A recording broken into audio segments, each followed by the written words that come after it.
Ni mchanga, inachimbwa tu chini, ni kama jivu. Inapitishwa kwa kichungi kama ile mchanga ya kupiga plasta. In the first part of this story, Africa Uncensored investigates and exposes a scheme by corrupt individuals to sell earth scooped from the ground as affordable fertilizer suitable for farming. This second part attempts to answer questions about the controversial deal and its impact on farmers.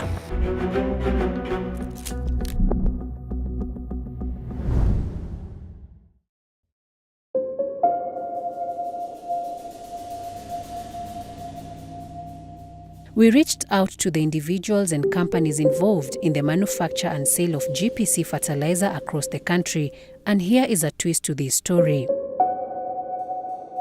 In a letter sent to Africa Uncensored via email, National Cereals and Produce Board (NCPB) states that its arrangement with 51 Capital is purely a commercial contract and not under the government subsidy program, a position held by Joe Kariuki, the man at the center of it all. There's no partnership there. As I'm saying is, it's an agency contract. The only thing they give me, it's a platform to sell. And it's a variety of whatever I want to sell. We are talking about NCPB.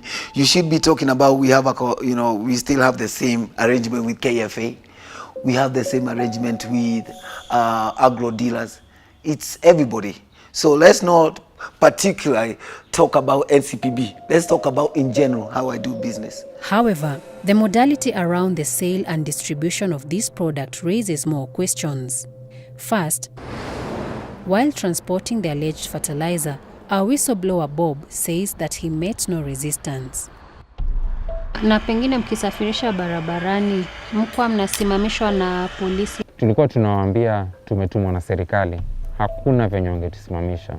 Hata sasa hatukuwa tunalipa kwa sababu tulikuwa tunasema tuko na mzigo wa serikali. Okay. Yeah. Kulikuwa na kitu pengine mko nayo ya kuonyesha? Delivery note ilikuwa inaonyesha NCPB.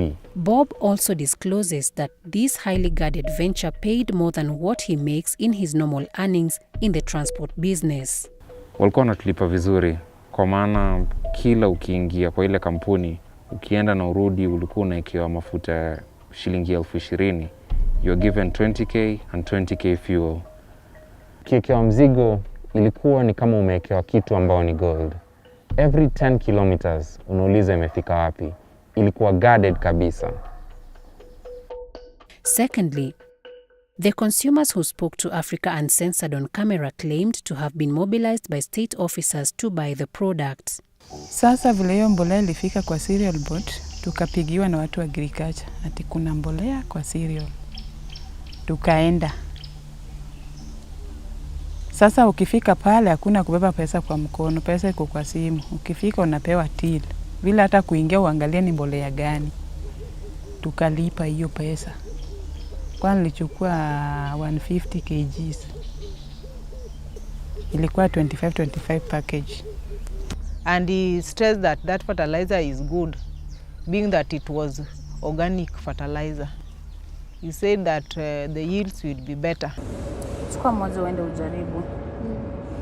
Ndio msho utapenda. Unajua kitu organic, unajua haitachoma mimea yako.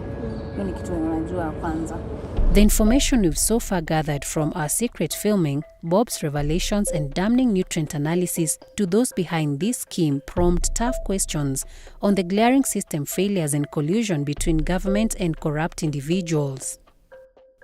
We also question the role of the Kenya Bureau of Standards, the government agency responsible for governing and maintaining quality standards of products sold in the country.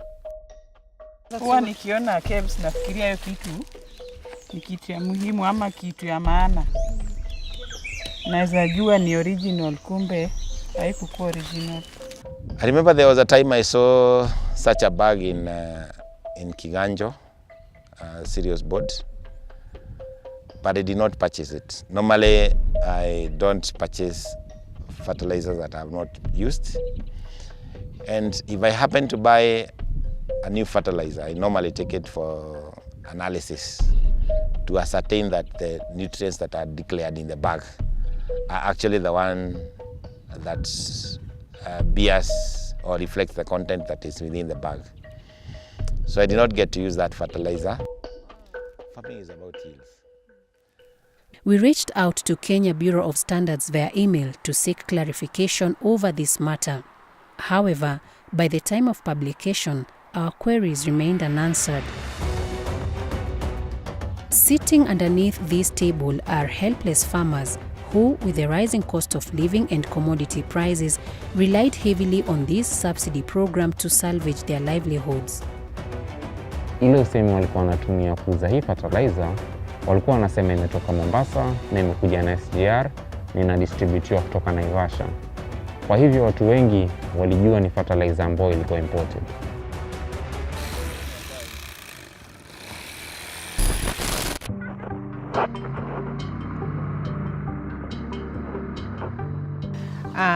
The GPC, I sourced it from the store of the government, not from individual agrovets. This gospel of organic fertilizer spread to Jane Atieno, a resident of Usiemba village in Ugunja sub-county, Siaya County, at the nearby Ambira NCPB depot. The officer that was in charge of distribution of fertilizer encouraged farmers to take that fertilizer, and he stressed that that fertilizer is good, being that it was organic fertilizer. He said that the yields will be better. I believed that it was organic because I've never seen organic fertilizer that is packed.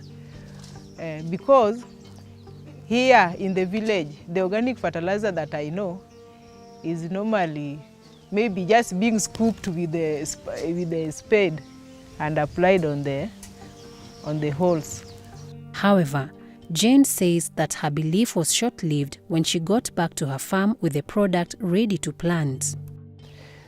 Being that it was much dusty, I suspected that this fertilizer, maybe it is not to the standard that a fertilizer should be.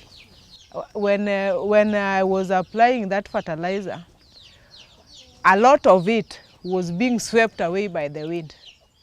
So I had to really bow so as to apply it, not applying when standing. I had to bend a lot. With little knowledge from her experience with fertilizers, Jane says she noticed other aspects of these products. Unlike the one in our possession, as we would discover later in our investigation, Jane's fertilizer is in the rebranded package, which lists a company by the name SBL Innovate as its manufacturer. A delivery note addressed to NCPB Mwingi Depot and captured in our secret filming has an email address and website that implies a connection between SBL Innovate and GPC Farm, a subsidiary of 51 Capital. It's owned by one person. Yeah. You can sell any product. I can start tomorrow any product. I told you I'm starting a condom business. So I'll decide whether to use GPC or whatever company I think I can use it for. Yes, this is the fertilizer. In fact, I picked 3 bags. I picked 3 bags from the government depot. I applied 2 bags and 3/4. This is how it looks like. Most fertilizers are supposed to be soluble. When it comes into contact with water, they are very soluble very fast. But this one was not soluble, and it was having some particles that are remaining. That means when it goes into the soil, then it takes time for it to be able to dissolve, and that means the release of nutrients within that fertilizer could be very slow. A nutrient analysis conducted on Jane's sample by an accredited laboratory in the country also reveals trace amounts of nitrogen, phosphorus and potassium, the 3 key elements of a planting fertilizer. According to Jane, the texture and inability of the fertilizer to dissolve in water forced her to take an action she says may have saved her crops. To me, I saw that I mixed it with the Yara Power. So upon mixing it, the result I found to be good. Yeah, the yields were improved. I was just trying to reinforce, being that after seeing it, I was just seeing most of it was being swept, carried away by the wind. So I just decided to reinforce it with Yara Power. I think that if I had not mixed that fertilizer with the Yara Power, the result could have just been the same as the other farmers. This interview with Jane revealed our whistleblower's worst fears about the GPC fertilizer, that this could be one way of robbing farmers of their hard-earned wages. Walikuwa wanaambiwa kwamba ndio fertilizer ambayo itawaletea mazao ya juu zaidi. Mkulima kwa kawaida anaamini kwamba serikali haitawadanganya. Itampea vitu ambavyo vitamvukisha kutoka kwa hali ambayo alikuwa. During my second visit to Jane's village, I can't help but wonder how many farmers have fallen for such lies and what this meant to them financially, considering the time and effort invested in farming. It was also noteworthy that most of those affected seemed to be small-scale farmers. As someone who's been brought up in the village, I understand fully the difficulties farmers go through in obtaining farm inputs such as fertilizer.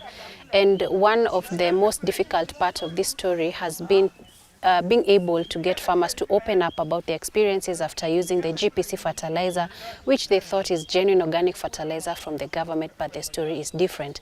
And I'm here to listen to them. Today we are going to a friend of mine who is just coming from nearby. Okay. Yes. While Jane's quick thinking saved her from a possible loss of harvest, her friend Judith Okeche's story is different, and she is learning the hard way after purchasing 6 bags of the same fertilizer. Nilikuwa napiga hesabu, imenisaidia kwa sababu bei ya mbolea ilikuwa juu. Sasa ukipata kwa 25 unaweza lipa 1700. So unaona ni faida. Ndio sababu ilifanya nikimbie huko. However, she claims that due to the texture of the product, she only used it on one section of her land and was forced to buy a different fertilizer for a much higher price. Hii yenye nilipata ambira hiyo nini? Organic. Pali nilipanda nayo, ilimea tu, haikuwa hata kumea. Ilimea lakini ilikuwa yellow. Na ikui, iko tu hapo, haikui. Na kiguu kikonda hivi. Na pali nilipanda na Yara benye nilitoa kwa Agrovet, ilikuwa mahindi kweli kweli, ama mtama pia ilikuwa mzuri, lakini pali nitumia organic ilinichoma. Judith says she lost 3 acres of maize to the alleged fertilizer. Niliita mtu wa agriculture, akakuja na akaniambia shida ni nini, kwa sababu hiyo shamba nilipima, nikamwaga lime na compost. Sasa nilikuwa nafikiria itakuwa sawa. Akaniambia hii mbolea ndio ingine na hii shamba, kwa kumbe. Hivyo ndio aliniambia. Hii mbolea si nzuri na hii shamba lako. Fellow colleagues or farmers, they complained of that fertilizer from the word go that it is dusty. It is in fact they nicknamed it that this is chuodo, kumanisha here it is not taking them anywhere. But those who went ahead and applied it, hawakupata, hawakuvuna. Whatever they harvested was meager harvest, haikuwa good. Whom do you complain to? No, there's no one they can complain to. Our efforts to speak to farmers who use the fertilizer in other parts of the country were unsuccessful, as many of them said they feared victimization. In Narok, 2 commercial farmers said they rejected the product due to its powdery nature, which would hinder its use on row crop tractors, and another in Kipkaren, Uasin Gishu County, said he rejected it out of mere suspicion. We also spoke to a potato farmer in Mount Narok who claimed to have lost 2 acres of his crop after using the fertilizer and 2 more from Tala, Machakos County, whose similar predicament forced them back to the shops for a more expensive product. Maybe they think they'll be victimized. You know, farmers, they know that they'll be victimized. You just know that the current government in which we are, if you are victimized, that may become the end of you, the end of your family. So wana fear.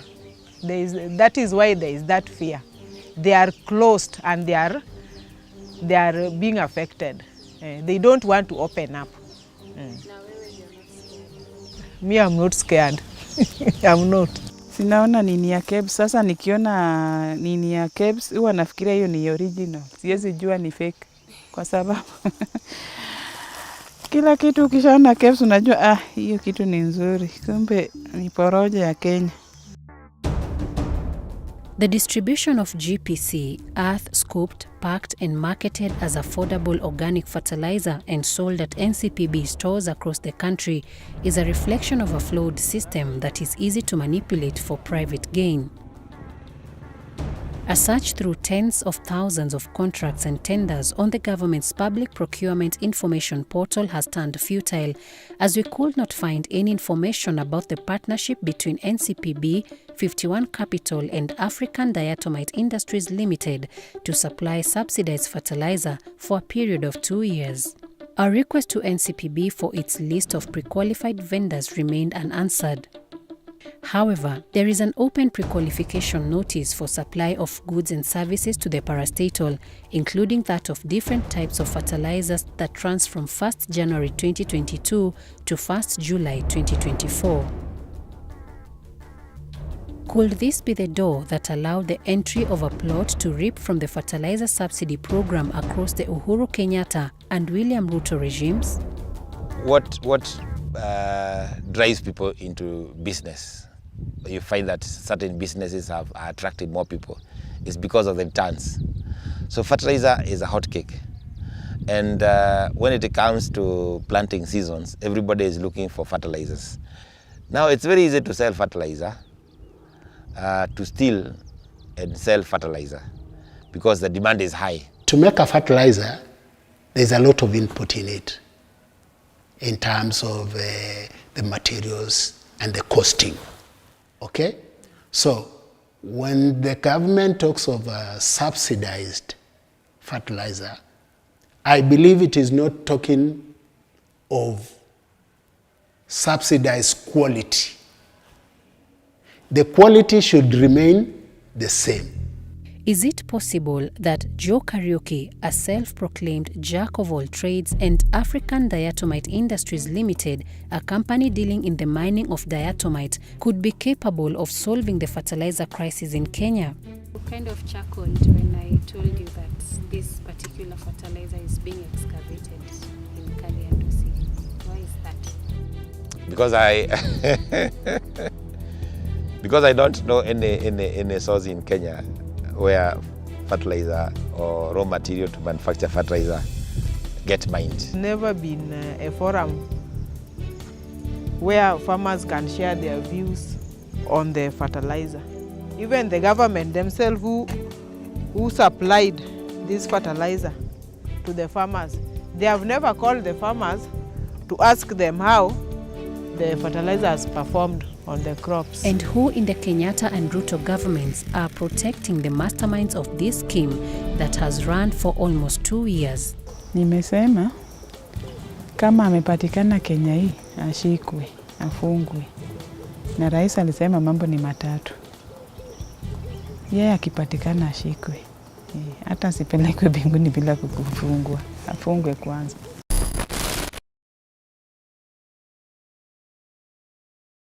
No, I don't want to give you the samples I have. I want you to go and take. Yeah? Take what? I want you to go to the depot. You tell me. You tell me even if I'm going to pay for it. I want you to go any cereal boat, take a sample, and when you go, tell them, I want to do a spec for silica. But what's even more perturbing is Joe Kariuki's description of what his companies have offered in the market for almost 2 years. More whitish. Those are the diatoms. Yeah. Those are the diatoms. And that's why we say we buy from different places. First, Kariuki denies that his product is a fertilizer and instead insists it's a soil booster. This is despite the clear labeling on the product's packaging as well as listing by the Kenya Bureau of Standards. So you can see here, this is KEBS already. I'm gonna talk about my product. I'm not gonna differentiate something else which I don't have. I'm gonna talk about GPC soil booster. The best place to take it is KEBS and check the percentage of silica in that fertilizer. But the good thing, you have a 3% of nitrogen on that. So that's the difference. When you're talking about lime and all that, it doesn't have that. The only thing is stabilize the acidity. But this one does more than a lime. If somebody comes and says that we have a deficiency of silicon in our soil, which is not actually, it's a plant nutrient, but it's not even within the trace elements. It's just there. Then I'm sure not each and every area that has the deficiency.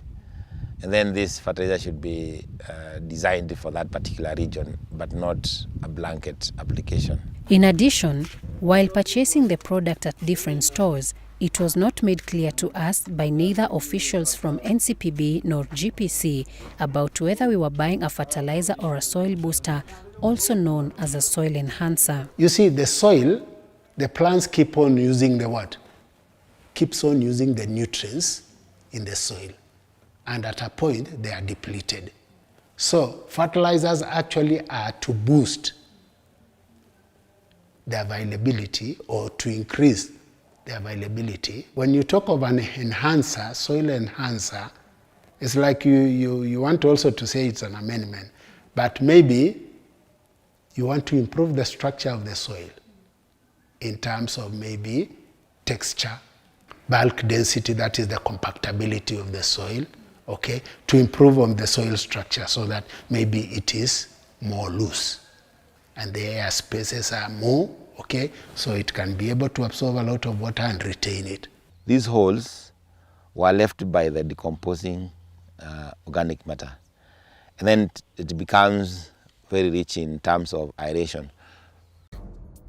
This begs the question whether or not the farmer should have been notified of the exact nature of this product at the point of purchase. Interestingly, Kariuki heaps the blame on his staff. I want to be truthful on this. Usually on any company, sometimes you have those kind of gaps. Because these people I'm trying to create employment. I've already created employment more than 100 youth countrywide. These youth, sometimes they come for training. We get them for training. But there's a different way of someone understanding. Maybe we'll think these people have understood whatever we have shown them, and later on, they're not going to do the right thing. So usually, I'm trying to control all those kind of things. And we are trying to recruit other agencies to help us on this. In its response, NCPB claims, and I quote, "The onus of developing standards for a fertilizer to ensure there is no market confusion lies with the Fertilizer and Soil Amendments Committee of the Kenya Bureau of Standards, which comprises of representatives from the fertilizer industry, Ministry of Agriculture, Kenya Agriculture and Livestock Research Organization KALRO, Kenya Plant Health Inspectorate Services KEFIS, and the government chemist." End of quote. However, Section 2B of the Fertilizers and Foodstuffs Act defines fertilizer as, and I quote, "any substance or mixture of substances which is intended or offered for improving or maintaining the growth of plants or the productivity of soil, but does not include manure, compost, wood ash, gypsum, or refuse when sold in its original condition and under the same name, nor does it include organic fertilizers other than lime." End of quote. Before a new product is taken to the market for people to buy, some piloting has to be done so that maybe farmers can see that this product is the best or is worse. Was that done before it was taken to the farmers to buy? Another one, what were KEBS? Did they really check on the fertilizer before the farmers could get? Meanwhile, there is a third twist to this saga, and this is about the source and manufacture of the fertilizer. Actually, as a manufacturer, we don't usually manufacture, like whatever people they think. We do formulation, but we are a manufacturing company. And most of these things, we get them like now, we import some of the materials from Netherlands, and others we buy from different people. And we formulate, and that's what we do. A lot of formulation we do in 3 places. We do it in our farm, we do it here, in Mariakani. Yeah. Kariuki's statement is a glaring contradiction of what was captured in our undercover filming and whistleblowers account, where bags of earth scooped from a pit at African Diatomite Industries Limited were sealed and delivered directly to NCPB stores. How does a deal come into partnership? What they do, we used to, and sometimes we do buy material from them. Others we buy from Ben Soil, which I can provide the information. Already we ship throughout the year the material which we get. So there's no partnership there. We reached out to Joshua Kulei, the director of African Diatomite Industries Limited, about the alleged partnership with 51 Capital and its CEO, Joe Kariuki. Kariuki, which one is Kariuki? I've never heard this person. We don't deal with any fertilizer at all. No, that's why we are calling. In 2 emails sent by the company's general manager, Mr. Philemon, and a follow-up phone call, ADIL denies any involvement with the fertilizer subsidy program or in the manufacture of GPC as a fertilizer. No, what we're producing right now is what we're actually producing is cane filter aids. So the byproduct from the filtration products is now what we are talking about. Okay. So the same product is not a fertilizer. Underline that. We really actually is not responsible for the aftermarkets and distributions of these products, because they're not in our brand, and they're also licensed by the government to do that, but not as a fertilizer. The company also denies any business partnership with GPC and NCPB. I don't see why Hadil's name should really appear as being an accomplice to this kind of mess. We sell to many companies, and the fact that Joe or GPC has gone ahead and do some innovation on our product, on our raw materials to make fertilizer, we should not really be liable to that. I'm not involved, and I have never been involved in any government tendering. Never. I have never been involved in subsidy. I sell it myself. So it's my decision to make sure the farmers are getting the right thing. And that's what I'm saying. If they need to complain, they come to us. We are ready to sort it out. Yeah. It's not like, someone is dead. If there's compensation, if something have happened, or any person in my company is responsible for giving out different information, we sort it out. Another document provided by Kariuki during the interview indicates receipt of 23,160 metric tons of organic fertilizer raw materials on 10th May 2023 by SBL Innovate Manufacturers from a Dutch company called The Money Investments. A look through Aleph, a data platform created by the Organized Crime and Corruption Reporting Project OCCRP, reveals the company, registered in August 2019, has projects in Africa and is the ultimate beneficial owner of 2 other Dutch companies, Africa Aviation Center and Agrifoca. Its website suggests the latter, Agrifoca, deals in the production of cocoa and Alan Blackia seed oil in Tanzania and the Democratic Republic of Congo. But according to Aleph, there is no indication that the Money Investments has a business relationship with Kenya. The same applies to a company by the name Benefat BV, listed as the exporter on this conformity certificate from the Kenya Bureau of Standards, issued on the 28th of March 2023, which also has no business partners in Kenya. On the customs segment of this shipping document, NCPB is named as the declarant or representative, which implies that the parastatal was responsible for ensuring the compliance of the consignment, including payment of taxes on behalf of the importer. The document also shows that all taxes charged on this consignment were zero-rated. According to a source from the Kenya Revenue Authority (KRA), under a normal procedure, one could apply to the National Treasury for such exemptions. Once granted, this will be used to import and allow for exemption of duties. While at this point we've not been able to sufficiently prove that GPC is being sold under the government fertilizer subsidy program, this document raises a question about the actual relationship between NCPB and Joe Kariuki. Did he apply for the tax exemption or did NCPB? And if NCPB, why then would it undertake this role for a client whose deal it says is under an agency contract? Or could this mean that portions of the product are genuine, but its producer is flooding the market with a fake one? You know, it feels like I'm in court of law. Because the funny thing is, it's how I feel. You know how I feel. It's like a one-sided story. During our interview, Kariuki remained evasive when asked about how many bags of his product have been sold. But in 2 phone conversations with our producers, he hinted about the gains he has made from the business. Already since tumeuza around 800,000 bags. Now more than like 3,000 farmers. A simple calculation based on this figure shows the product could have earned him at least 1.36 billion shillings. After receiving the first consignment of the national government subsidized DAP fertilizer of the fertilizer subsidy program at facilitating distribution of subsidized fertilizer. Controversy still shrouds the government's ambitious fertilizer subsidy program.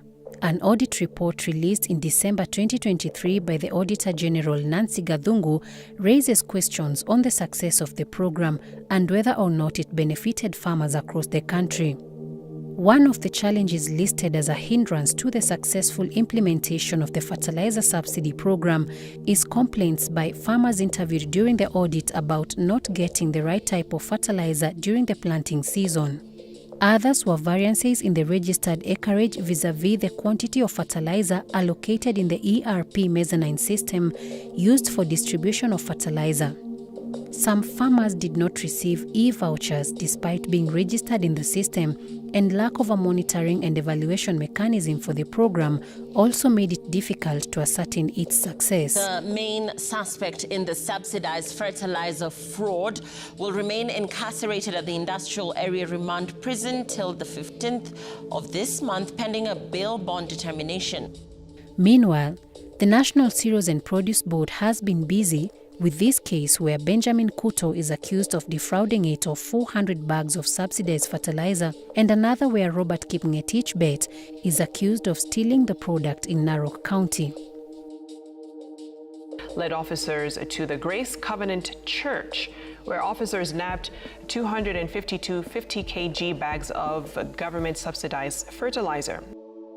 But these operations conceal the fraud of fake affordable organic fertilizer, awaiting the lapse of its 2-year partnership with 51 Capital and African Diatomite Industries Limited at the expense of unsuspecting farmers. Tulichomeka. Kilimo biashara huwa unapeka pesa yako hapo, unategemea baada ya mwezi 3 utapata kitu na unakuja unapoteza. Hata unasema pesa nilitumia kwembo, hata ningepeleka school fees ingenisaidia. In addition, 51 Capital CEO Joe Kariuki now wears another cap as that of GPC company continues to change, exploring new product lines. Sasa hivi tuko na initiative inaitwa SOC ambalo tunalipa wakulima juu ya carbon credit ya mchanga. Watu wengi maybe Kenya tumekuwa tukiangalia wakulima, I understand SOC ama understand kuna carbon credit. President William Ruto has maintained that his administration will not reintroduce subsidies on petroleum products and maize flour as demanded by Azimio leader Raila Odinga. According to the president, the subsidies were economically untenable and had been abused by his predecessor Uhuru Kenyatta to benefit a few well-connected business operatives. The William Ruto government has, in the financial year 2023-2024, allocated 4.5 billion shillings for a similar program. However, with the skeptical reports and a fake product like the GPC fertilizer already circulating the market, one wonders who the fertilizer subsidy program truly seeks to benefit. When offering a certain fertilizer for subsidy, I'm sure there was a process that was done in terms of certification, verification of the nutrients, and then it was accepted probably as a local produced fertilizer, and because it's cheaper. But now, the person who presented that did not adhere to his integrity. So this is an integrity issue. Take, for example, a farmer who uses wrong fertilizer. You lose the whole year because you only have one chance to plant and harvest. In its email to Africa Uncensored, NCPB reiterated that the Ministry of Agriculture is the main government entity involved in the subsidy program. However, efforts to search for contracts awarded to suppliers of fertilizer under the subsidy on the Public Procurement Regulatory Authority website and the Public Procurement Information Portal still proved futile, and our request to the ministry for a response to the allegations in this video by the time of publication went unanswered. We also received no response from the Kenya Bureau of Standards and Thamani Investments and Benefat BV, the two Dutch companies which allegedly supplied organic fertilizer raw materials to SBL Innovate manufacturers.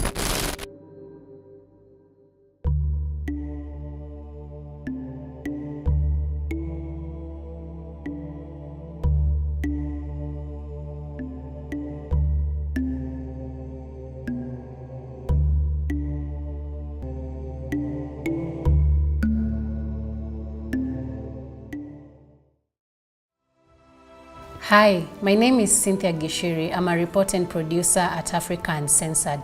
Thank you for watching this video to this point. You are our #1 supporter and we value you.